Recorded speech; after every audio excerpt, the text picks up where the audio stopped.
Bonjour Olivier Millet, vous êtes professeur d'histoire-géographie au lycée Lamennais et vous êtes un des initiateurs de cette, disons, COP du lycée Lamennais. Alors vous pouvez nous expliquer un petit peu l'origine du projet, un petit peu nous dire comment ça s'est passé ce matin puisqu'on est à la mi-journée et puis peut-être l'avenir.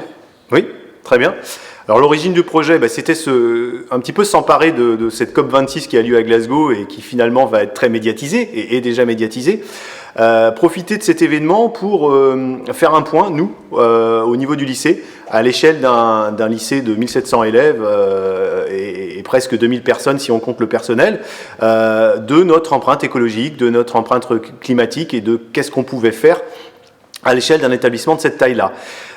Ça vient pas de nulle part puisque ça rentre dans nos programmes d'histoire géo et géopolitique. Donc c'est la spécialité qu'on a depuis la réforme du bac. Dans la spécialité SVT et aussi plus largement toutes les terminales en enseignement scientifique traitent de ces questions du changement climatique et de ces questions environnementales.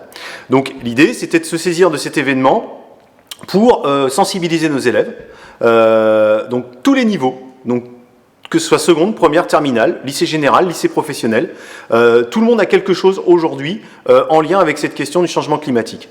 Alors, pour faire simple, les élèves de seconde ont eu une sensibilisation, c'est-à-dire on leur a expliqué qu'est-ce que c'était que ce changement climatique qui était particulièrement dû à l'impact humain. Il n'est pas forcément lié à des causes totalement naturelles, c'est la première fois, on va dire, que ça se passe.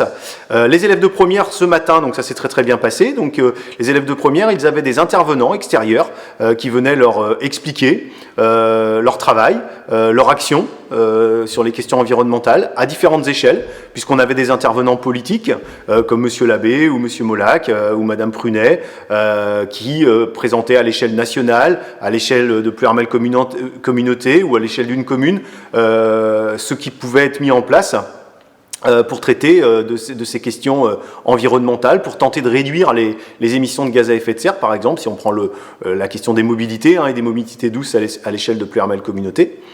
On avait aussi des élèves qui rencontraient des scientifiques, puisque c'est bien de savoir pourquoi on fait ça, et c'est bien de savoir finalement qu'on peut encore agir, mais que ça devient urgent. Donc l'aspect scientifique est pour nous un apport considérable, surtout que dans un établissement scolaire, on est surtout là d'ailleurs même pour les faire apprendre et pour qu'ils comprennent les tenants et les aboutissants. Et puis on avait aussi le monde associatif qui était là ce matin, par l'intermédiaire par exemple de l'association Pollen, qui permettait aux élèves de montrer comment est-ce qu'on peut agir localement sur le territoire. Donc le bilan, il a l'air plutôt positif ce matin. L'idée, c'est que l'on continue derrière, c'est-à-dire que nous, on met des actions concrètes en place au lycée Lamennais. Par exemple, ça passe par le biais d'un tri encore plus rigoureux en termes de déchets.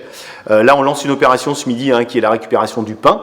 Donc, tout le pain non utilisé aujourd'hui au lycée Lamennais sera récupéré, traité par une association, la Banque Alimentaire, qui le recycle et qui le ramène dans le domaine de l'agroalimentaire.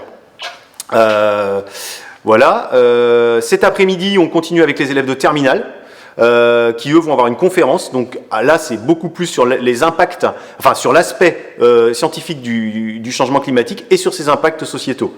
Donc là ça correspond véritablement à nos programmes d'histoire-géographie et géopolitique, et encore une fois, avec quand même une idée, comment est-ce qu'aujourd'hui, quand j'ai 16 ans, 17 ans, 18 ans, je peux être acteur de ce changement et non pas le subir.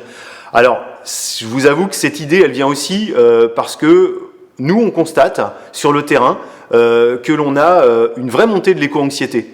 L'éco-anxiété chez les jeunes, c'est ce questionnement sur l'avenir, sur qu'est-ce qui va arriver de leur avenir à eux, à leurs enfants. On leur parle beaucoup d'échéances d'ici 2050, d'ici la fin du siècle. Nous, parfois, on se sent on trouve que c'est encore un peu loin. Eux, ils trouvent que c'est très près. Et face à cette anxiété qui monte chez certains, ou parfois le déni chez d'autres, on s'est dit que c'était vraiment important aujourd'hui de faire un vrai focus au lycée pour que chacun se pose des questions à son échelle, c'est-à-dire les élèves, les professeurs, le personnel encadrant, et que l'on puisse déboucher sur des actions concrètes. Et donc là, le public peut encore venir ce soir. Oui, là, du coup, il y a une conférence ce soir à 18h30, effectivement, hein, de Gérard Gruau, hein, qui est un scientifique du CNRS, hein, et de Monsieur Labéry, qui vont effectivement nous parler de ce changement climatique et de ses effets sur la région Bretagne. Donc c'est une conférence ouverte au public qui a lieu à l'amphithéâtre, effectivement, du lycée à 18h30. Et on enchaîne à 20h45, voilà, au Cinélac, avec la projection du film I'm Greta. Hein, qui nous montre justement l'engagement d'une jeune fille, Greta Thunberg, et son implication, hein, sur la question du changement climatique. Merci. Merci à vous.